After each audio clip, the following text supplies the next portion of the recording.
자, 우리 시편 144편 1절에서 15절까지 한 목소리로 함께 읽어보겠습니다. 시작. 나의 반석이신 여호와를 찬송하리로다. 그가 내 손을 가르쳐 싸우게 하시며 손가락을 가르쳐 전쟁하게 하시는도다. 여호와는 나의 사랑이시오, 나의 요새이시오, 나의 산성이시오, 나를 건지시는 이시오, 나의 방패이시니 내가 그에게 피하였고 그가 내 백성을 내게 복종하게 하셨나이다. 여호와여, 사람이 무엇이기에 주께서 그를 알아주시며 인생이 무엇이기에 그를 생각하시나이까. 사람은 헛것 같고 그의 날은 지나가는 그림자 같으니이다. 여호와여, 주의 하늘을 들이우고 강림하시며 산들에 접촉하사 연기를 내게 하소서. 번개를 번쩍이사 원수들을 흩으시며 주의 화살을 쏘아 그들을 무찌르소서. 위에서부터 주의 손을 펴사 나를 큰 물과 이방인의 손에서 구하여 건지소서. 그들의 입은 거짓을 말하며 그의 오른손은 거짓의 오른손이니이다. 하나님이여, 내가 주께 새 노래로 노래하며 열줄 비파로 주를 찬양하리이다. 주는 왕들에게 구원을 베푸시는 자시요 그의 종 다윗을 그 해하려는 칼에서 구하시는 자시니이다. 이방인의 손에서 나를 구하여 건지소서. 그들의 입은 거짓을 말하며 그 오른손은 거짓의 오른손이니이다. 우리 아들들은 어리다가 장성한 나무들과 같으며 우리 딸들은 궁전의 양식대로 아름답게 다듬은 모퉁이 똘들과 같으며 우리의 곳간에는 백곡이 가득하며 우리의 양은 들에서 천천과 만만으로 번성하며 우리 수소는 무겁게 실었으며 또 우리를 침노하는 일이나 우리가 나아가 막는 일이 없으며 우리 거리에는 슬피 부르짖음이 없을진데 이러한 백성은 복이 있나니 여호와를 자기 하나님으로 삼는 백성은 복이 있도다. 아멘. 오늘 2018년 추수감사절로 우리가 예배를 드리고 있어요. 올해는 우리 강남 새순교회가 또 세워진 해이고 또 처음 추수감사절을 하나님께 드리고 있습니다. 지난 11개월간에 하나님이 우리에게 정말 많은 일을 하셨습니다. 그런데 오늘 특별히 추수감사절을 맞이해서 하나님이 우리에게 어떠한 많은 일을 하셨고 또 우리는 어떤 기억을 가지고 하나님을 찾아 나가야 되는가, 하나님께 어떠한 감사를 드려야 되는가 하는 것을 이 말씀을 통해서 우리가 또 깨닫고 하나님께 감사를 드릴 수 있기를 바랍니다. 사실 이 추수라는 것이 해마다 사이클처럼 돌아와요. 그렇죠? 그런데 우리는 과연 하나님이 하시는 일들에 대해서 돌아봄이 항상 이렇게 반복되고 있는가? 이거를 사실 추수감사절뿐만 아니고도 우리 삶의 이 사이클이 계속 반복이 돼야 되는데 어쩌면은 참 굉장히 불규칙하게 감사의 기간들을 가지고 있지 않나 싶어요. 자, 하나님이 이 하나의 사이클을 이렇게 밟아가면서 이제 감사를 또 가지게 하는 이 추수, 그러한 추수를 우리에게 허락을 하신다고 하게 되면 우리는 그 추수 속에서 지난 사이클 과정 가운데 하나님 우리에게 베푸신 결과들을 또한 돌아봄이 있어야 될 거 아닙니까? 예. 그런데 오늘 본문에서도 이러한 하나의 사이클을 시작과 끝을 통해서 쭉 보여주고 있어요. 근데 모든 참 이 세상의 사람들은 그런 과정을 쭉 지난 과정부터 이렇게 보기보다는 결과를 가지고 하나님께 감사를 드릴 수 있는, 감사를 드리는 일이 있다 할 수 있어요. 완성된 것을 통해서 감사를 드리지 과정을 통해서까지 모든 것을 뒤돌아보면서 감사를 드리는 일이 얼마나 될까, 그런 생각을 또 해봅니다. 우리가 소망하기에는 우리도 마지막 그 감사의 그 결과를 가지고 하나님께 정말 감사를 드리기 원하고 또 그것이 계속 지속되어서 하나님께 감사로 이어지기를 바라지만, 그러나 우리가 그리스도인으로서 정말 달라야 할 것, 세상과 좀 달라야 될 것은 그 결과만 가지고 그 하나님을 찾는 것이 아니라 정말 지난 과거에 하나님이 사이클을 잘 이끌어 오셔서 오늘 추수를 맞이하게 하신 그 모든 일련의 사건들까지도 함께 감사할 수 있는 그런 모습이 돼야 되죠. 농부는 사실 이 추수의 감사를 느끼지만 그 다음에 가서는 또다시 고달픈 수고를 반복해야 됩니다. 다시 씨 뿌리고 다시 또 수고가 있게 되고 또 다시 이제 추수의 기쁨을 얻게 되겠죠. 그런데 농부는 그럴 수 있어요. 하지만 우리 하나님의 사람들은 그러한 고난을 통해서 하나님이 주신 풍요로움이 우리에게 이제 임하게 되면 그 풍요로움을 잘 지켜갈 수 있는 것도 굉장히 중요한 거예요. 그래서 어리석은 사이클을 다시 밟을 필요는 없습니다. 하나님이 그러한 사이클을 통해서 우리에게 주신 그러한 정말 풍성한 결과를 우리가 얻는다고 하면은 그 결과를 또 지켜가면서 계속 감사의 사이클을 밟아가는 것이 중요하지, 다시 뭐 수고하고 뭐 다시 어려움 속에 또 빠져야만 추수를 얻을 수 있는 그런 것이 아니지 않습니까? 오히려 우리가 그 결과에만 집착하게 되면 다시 우리가 안일해지고 다시 교만해지기 때문에 다시 고난으로 돌아갈 수가 있어요. 그러한 삶을 우리는 원치가 않습니다. 오늘 시편에 그 감사할 수 있는 마지막 정말 그 풍성함을 무엇이라 한 단어로 소개를 하고 있냐면 15절에 복이라는 단어로 소개를 하고 있습니다. 이러한 백성은 복이 있나니 여호와를 자기 하나님으로 삼은 백성은 복이 있도다. 이 복이에요. 신약에서도 복이라는 단어가 나오는데 구약의 복에 해당되는 조금 더 합당한 신약의 단어를 찾자면 그게 바로 은혜라는 단어입니다. 은혜. 그래서 15절이 말하는 복은 하나님의 은혜가 가져다는 선물이다. 이렇게 또 바꿔서도 얘기를 할 수가 있어요. 자, 우리가 추수감사절에 이제 하나님의 복을 기억할 때, 또 하나님의 은혜를 함께 떠올릴 때 우리가 정말 지난 세월 속에서 할 수 있는 고백이라는 것은 바울이 고백했던 이러한 고백과도 같을 거예요.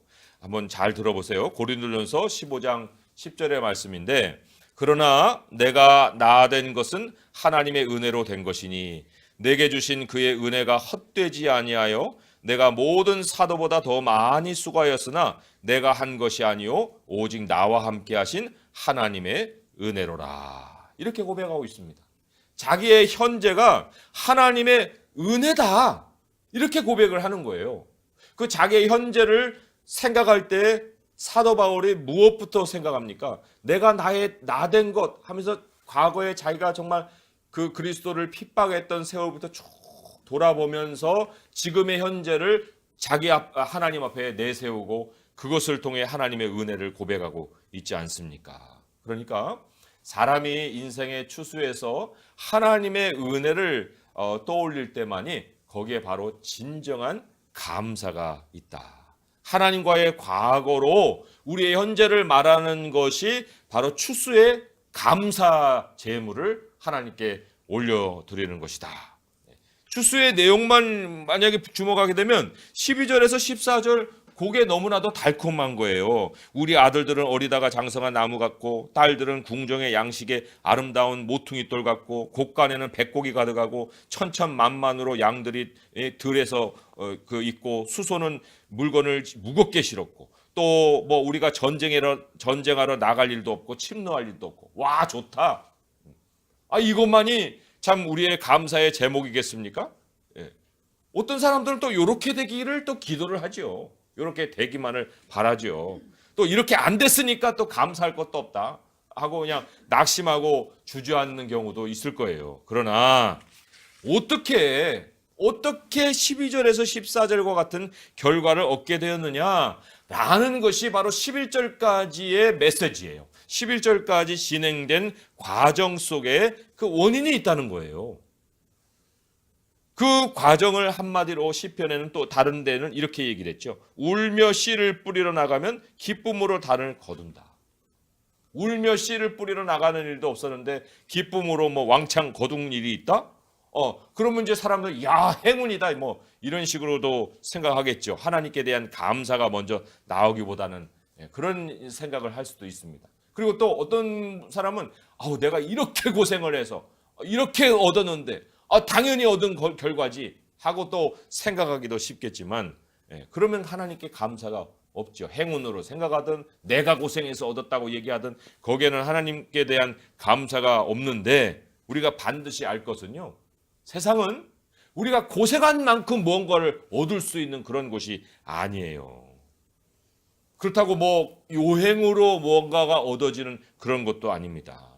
우리가 추수를 어떤 과정으로 얻게 되었느냐, 추수가 찾아오는 그러한 원인이 어디에 있느냐 할 때 그 반대적인 상황을 보면은 야, 이 원인이 어디에 있는 거야? 할 수 있는 얘기가 질문이 나올 수 있는데 아까 읽은 8절도 그렇고 11절도 그렇고 한번 보세요. 다시 한번 읽어봅니다. 시작.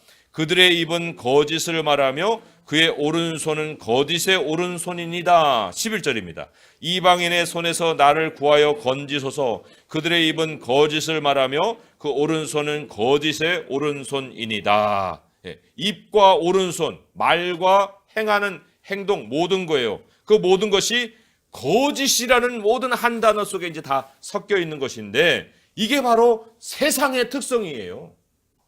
세상이 거짓으로 다 돼 있는 중에 우리가 어떤 과정을 거쳐서 추수를 했느냐. 이거를 우리가 돌아볼 때 그 근원에 대해서 궁금해지지요. 만약에 근원도 모르면서 추수를 너무나도 잘했어 하면은 그 배후에 뭐를 따랐다는 거예요? 거짓말 따랐다는 거예요. 거짓말을 따랐는데도 이 추수가 이렇게 풍성이 됐다. 이거를 스스로 고백하고 있는 그런 상황인 거예요. 거짓이라는 건 사탄의 아주 대표적인 특징이거든요. 예수님이 사탄을 이렇게 묘사했어요. 요한복음 8장 44절에 그가 거짓말쟁이요 거짓의 아비가 되었다. 이런 얘기를 했거든요. 세상은 사탄의 거짓에 아주 사로잡혀 있습니다. 어둠의 권세가 아예 세상의 시스템을 장악하고 있다는 거예요. 그런데 또 예수님이 하신 이 말씀 속에 가만히 들여다보면 사탄의 약점이 있습니다. 한번 그 전체를 한번 들어보세요. 그 말씀 속에서 사탄의 약점을 발견할 수 있다는 게 바로 또한 우리가 무엇으로 이 거짓된 세상을 이길 수 있느냐 하는 그 무기를 발견하는 거예요. 요한복음 8장 44절 처음부터 끝까지 제가 읽어볼게요. 잘 들어보세요. 너희는 너희 아비 마귀에게서 났으니 너희 아비의 욕심대로 너희도 행하고자 하느니라. 그는 처음부터 살인한 자요 진리가 그 속에 없으므로 진리에 서지 못하고 거짓을 말할 때마다 제 것으로 말하나니 그가 거짓말쟁이요 거짓의 아비가 되었습니다. 사탄에게 없는 게 뭡니까? 사탄에게 없는 것은 진리라고 그랬습니다. 진리가 그 속에 없으므로 진리에 서지 못한다. 진리는 하나님께만 있는 거예요. 하나님만이 주실 수 있는 거예요. 사탄이 하나님을 이길 수 없는 이유가 뭔지 아십니까? 그거는 사탄이 하나님을 이길 수 없는 이 이유가 세상 만사가 다 진리대로 진행이 되기 때문에 그런 거예요. 현실로는 다 거짓이죠. 현실을 보면 현실을 휩싼 건 다 거짓인데 그런데 그럼에도 불구하고 세상의 흐름은 진리대로 된다는 거예요. 이 하나님의 위대하심이에요. 하나님이 이 세상을 지으신 그 목적대로 세상을 흘러갈 수밖에 없다는 거죠. 그래서도 세상의 역사를 한번 쭉 깊이 들여다보게 되면 하나님이 진리를 어느 순간에 딱 보내셔가지고 세상의 흐름을 뒤집으신 그러한 경우가 허다합니다. 우리나라의 그 6.25 전쟁 때에도 중공군이 쳐들어 내려가지고 우리가 정말 그 인천 상륙을 해갖고 그 압록강까지 쳐들어 올라가는 그런 아주 승리가 있었지 않습니까? 그럴 때 그냥 중공군이 밀려 내려와가지고 다시 후퇴했거든요. 그 이제 서울까지 이제 잃어버리고 마지막 그 마지노선을 금강으로 삼고 그 미군의 비밀 문서가 이제 공개가 됐는데 거기에서 보니까 이제 그 서울을 내주고 금강까지 후퇴하고 그리고는 한국을 이제 버리는 그런 전략을 또 가지고 있었다는 거예요. 그런데 이상한 것은 미군은 다 이제 금강까지 철수하고 내줄 생각을 다 하고 있었는데 중공군이 쳐들어오기만 하면 되는 것인데 중공군이 일주일 동안을 안 내려왔다는 거예요. 그 보급로에 문제가 생겨서 내려올 수가 없는. 그래서 미국의 그 어떤 장군이 와서 이제 한번 전투를 해보니까 중공군들이 밀리거든요. 이게 왜 밀리냐? 보니까 보급로에 문제가 생긴 거예요. 그래서 그 일주일이 중공군이 움직이지 않음으로 인해서 다시 쳐들어 올라가고 다시 서울을 수복하는 일이 있었다. 이게 역사적인 사건이거든요. 그 멈추는 일을 누가 하셨습니까? 인천 상륙작전도 하나님이 하셨지만은 그 중공군이 내려오기만 하면 되는 것을 못 내려오도록 막게 하신 것도 하나님이시거든요. 그러니까 세상은 다 자기 뜻대로 되는 것 같지만 그 순간에 그 며칠 상간의 그 일이 전세를 바꿔버리듯이 이 모든 이 세상의 역사의 흐름 중심에 보게 되면 하나님이 일으키시는 진리의 그 순간이, 진리를 보내서 하나님이 손을 대시는 그 한순간이 모든 흐름을 다시 제자리로 바꿔놓는 역사가 있다. 그래서도 이 자연의 질서를 한번 보세요. 참 우리가 이제 겨울이 시작되는데, 겨울이 시작되면 이 한파가 이제 휘몰아칠 거 아닙니까? 그리고는 눈도 내려요. 얼음 땅으로 바뀝니다. 이게 겨울이 언제 끝날까 싶어가지고 오늘일까 내일일까 하고 막 영하 20도까지도 내려가는 그런 추위 속에 한정없이 겨울이 계속될 것 같지만 시편 147편 18절에 보면 이런 말씀이 있어요. 그의 말씀을 보내사 그것들을 녹이시고 바람을 불게 하신즉 물이 흐르는도다. 어떻게 사계절이 하나님의 말씀을 거스를 수 있겠냐는 거예요. 40도까지 올라가는 여름이 계속될 것 같았는데 지금 우리 옷 보세요. 겨울옷 같이 이렇게 바꿔 입었듯이 하나님이 진리를 보내서 이 땅을 하나님의 뜻대로 인도해 가고 계신다. 하나님이 성막을 만드실 때도 부살렐이라는 사람을 부르셨는데 그에게 어떤 준비를 시키셨느냐? 출애굽기 31장 3절 4절 보면 이런 말씀이 있습니다. 하나님의 영을 그에게 충만하게 하여 지혜와 총명과 지식과 여러 가지 재주로 정교한 일을 연구하여 금과 은과 노수로 만들게 하시며, 이런 말이 있어요. 지혜와 총명이 머리에만 채워지는 것이 아니라 이 지혜와 총명이 채워져서 재주를 갖게 하시는 거예요. 그 재주가 성전을 만들 수 있는 그런 손이 되게 하신다는 거죠. 야, 이 사람의 기술, 또 여기 연구 능력, 여기도 연구하며 이렇게 나오잖아요. 이게 진리로서 찾아오는 거예요. 하나님의 진리가 우리에게 주는 선물인 거예요. 오늘 본문에도 다윗이 어떻게 했습니까? 1절에 나의 반석이신 여호와를 찬송하리로다. 그가 내 손을 가르쳐 싸우게 하시며 손가락을 가르쳐 전쟁하게 하시는도다. 전쟁의 승리가 어디에 있어요? 하나님이 가르쳐 주시는 그 진리의 전술 속에 있는 거예요. 또 능숙한 전투력에도 그 승리의 비밀이 있는 거죠. 그러니까 이 진리라는 것은요, 이 세상 모든 영역을 이끌어가는 기본 원리예요. 자연 만물만 그렇습니까? 다른 것도 그렇습니까? 마찬가지예요. 과학.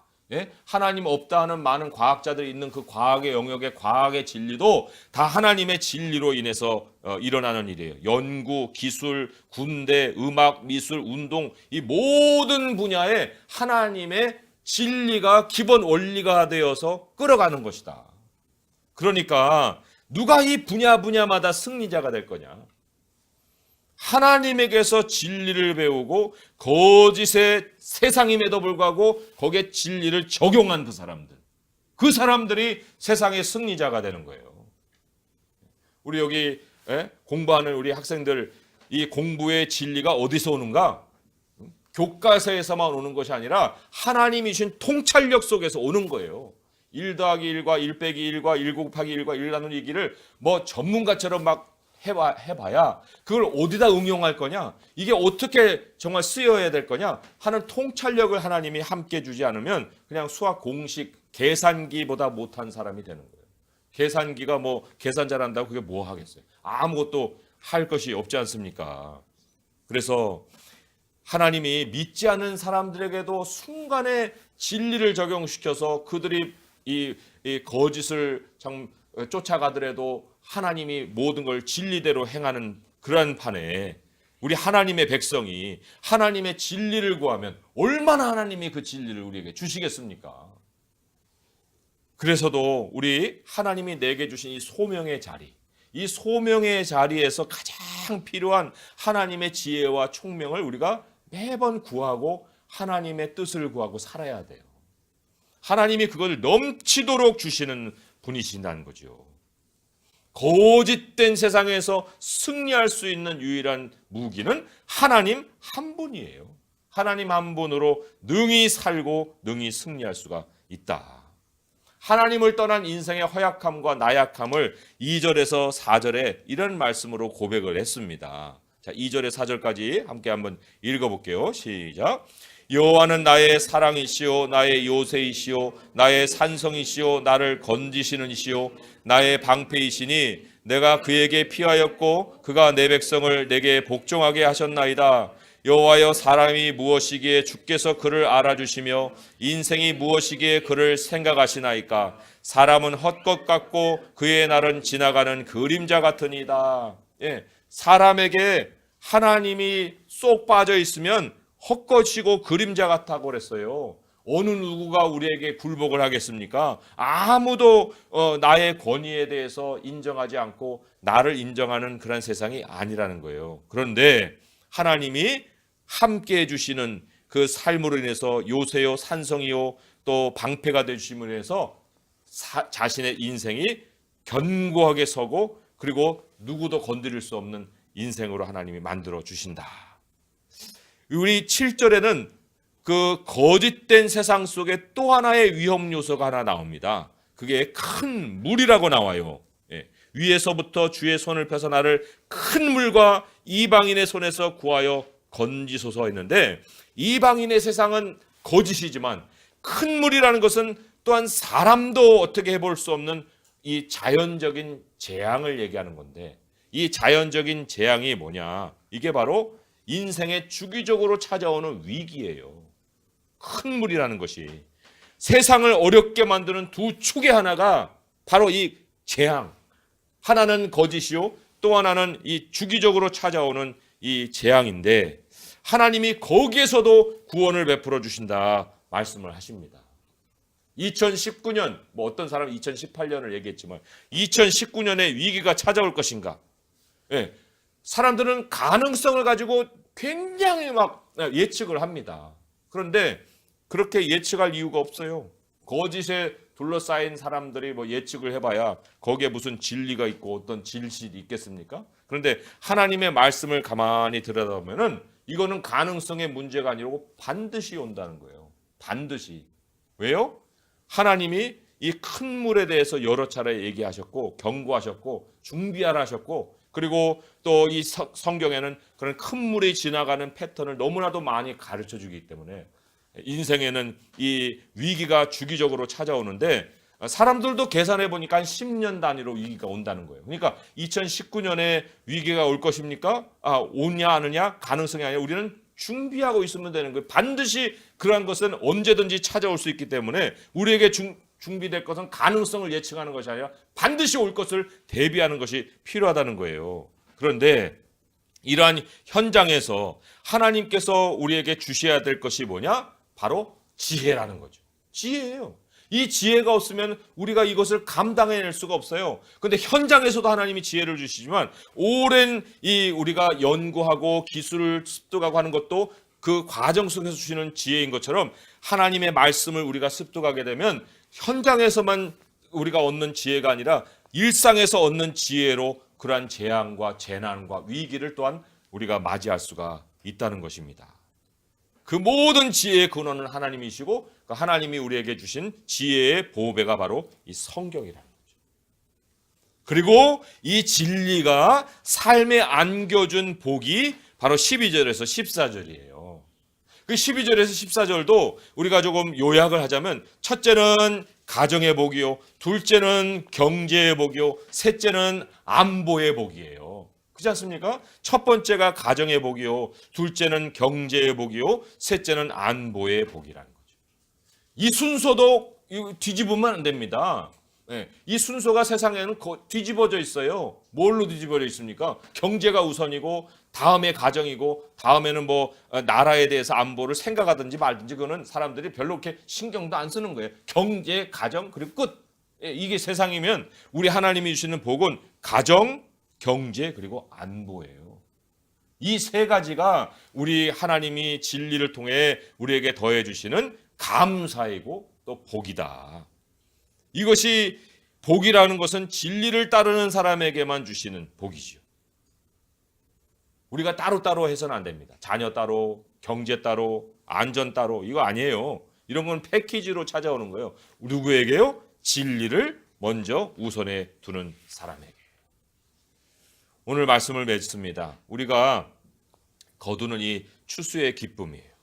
추수의 기쁨인데 우리가 어느 만큼이나 참 빨리 우리의 무능함과 또 우리의 이 세상의 거짓된 현실과 그리고 하나님의 진리만이 세상을 건질 수 있는 힘이다.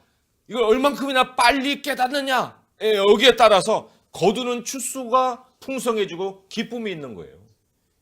이 깨달음이 없기 때문에 추수도 그만하고 기쁨도 그만하고 그러는 거예요. 오늘 이 시간이 바로 우리가 그 기쁨을 찾아볼 수 있는 시간인데 하나님 나는 정말 무능합니다. 나는 헛것이에요. 하나님 없으면 아무것도 아니에요. 하나님 그리고 세상은 다 거짓말입니다. 하나님만이 진리시고 하나님 진리만이 세상을 이길 힘이십니다. 이거를 우리가 깨닫고 하나님께 고백하게 될 때 이 순간이 바로 하나님이 추수하게 하시는 순간이고 우리가 기쁨을 맛볼 수 있는 순간이다 하는 거예요. 농사의 추수는 가을에 거두죠. 그러나 영적인 추수는 하나님 안에서 매일 지속될 수가 있습니다. 가정도 경제도 안보도 이 풍성한 이 수확이 바로 주님 안에 있다는 것을 우리가 온전히 깨닫고 철저히 주님 안에서 하나님께 지혜를 구하면서 진리 안에 매일매일 추수의 기쁨이 지속될 수 있는 성도님 될 수 있기를 주님의 이름으로 축원드립니다. 기도하겠습니다. 하나님 아버지 감사합니다. 세상에 어떠한 일들도 진리를 거스를 수가 없습니다. 다 자기들 뜻대로 하는 것 같지만 순간에 하나님이 뒤집어 놓으시면 세상은 다 물거품이 되고 자기들의 정책도 계획도 다 원점으로 돌아가게 되고 또 승리가 눈앞에 있을지라도 패배로 또한 도망칠 수밖에 없는 그러한 현실을 하나님은 행하고 계십니다. 사계절도 주님의 지혜로 진리로 또 변화가는 것을 하나님 우리의 삶은 주님의 진리가 또한 우리의 삶을 다 이끌어 가시고 변화시키신 줄 믿사온데 아버지여 더욱 우리 주님의 말씀에 우리의 생각을 두게 하시고 지난 일의 과정 속에 하나님의 진리가 우리를 이끌어 오신 그 삶의 그 모든 그 과정들 흔적들을 잊어버리지 않도록 하시옵시고 하나님 더욱이 우리가 오늘 이 순간뿐만 아니라 매일매일 하나님 안에서 진리를 발견함으로 추수의 기쁨을 거둘 수 있는 저희가 되게 하여 주시옵소서. 우리 주 예수 그리스도의 이름으로 감사하며 기도합니다. 아멘.